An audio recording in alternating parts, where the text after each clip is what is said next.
Kulingana na kamishna wa tume hiyo Samuel Tororei, tume hiyo inalenga kuhakikisha kuwa kuna uwiano na utangamano wa kitaifa kama juhudi za kuimarisha utangamano wa kitaifa. Tororei alitoa wito kwa wananchi kutoa mapendekezo yao juu ya yale wanayoyaona inastahili kujumuishwa. The process of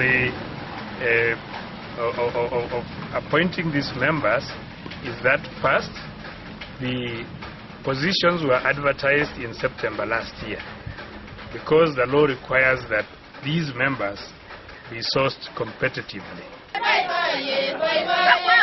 Wakazi wa kaunti ya Baringo wanaitaka serikali kuhakikishia usalama kwa kutuma vikosi vya polisi katika kaunti hiyo kutokana na ongezeko kubwa la visa vya wizi wa mifugo na kuuawa kwa watu wasio na hatia. Wito huo unawadia huku taharuki ikiendelea kutanda katika maeneo ya Makutani na Kiserian Marigat baada ya wezi wa mifugo kuwaua watu wawili, kuteketeza nyumba 11 na kuiba mifugo. Na kwingineko, maaskari wa akiba walihitimu kwenye sherehe za kufuzu zilizohudhuriwa na wakuu wa kaunti ya Samburu.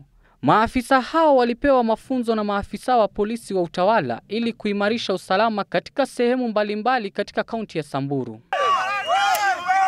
Na hatimaye, wakazi wa eneo la Muyogo, Kieni Mashariki waliikatiza shughuli za usafiri katika barabara ya Nyeri kuelekea Nyahururu, wakilalama kuuawa kwa mmoja wao ambaye ni mwalimu wa shule ya msingi na wahalifu waliokuwa wamejihami kwa bunduki. Wakazi hao walitumia gurudumu za magari na vifaa vingine kufunga barabara hiyo huku wakifanya maandamano. Hassan Farah, Citizen Nipashe.